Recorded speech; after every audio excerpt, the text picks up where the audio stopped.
महाराष्ट्राच्या विधानसभा निवडणुकीमध्ये सर्वाधिक जागांवरती विजयी होत भाजप मोठा पक्ष ठरलेला आहे। महायुतीतील घटक पक्ष असलेल्या भाजपचे नेते देवेंद्र फडणवीस मुख्यमंत्री व्हावेत अशी इच्छा भाजपतील अनेक आमदारांसह 4 अपक्षांनी देखील व्यक्त केलेली आहे। यावरती विधानसभेचे अध्यक्ष राहुल नार्वेकर यांनी काय म्हटलंय ते देखील आपण पाहूया। देवेंद्र फडणवीस साहेब हे या राज्यातले अत्यंत नव्हे तर सर्वात पॉप्युलर असे नेते आहेत, सर्वात चाहते असे नेते आहेत आणि स्वाभाविक आहे की संपूर्ण विधिमंडळातील बहुतांश आमदारांची इच्छा आहे की त्यांनी या राज्याचं नेतृत्व करावं।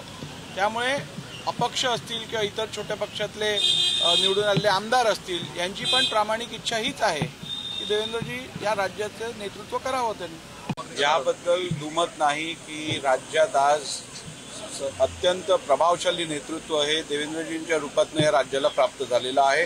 भारतीय जनता पार्टीच्या तमाम कार्यकर्त्यांची पदाधिकाऱ्यांची हीच इच्छा आहे की देवेंद्र फडणवीसजी हे या राज्याचे मुख्यमंत्री म्हणून या राज्याचं नेतृत्व त्यांनी करावं।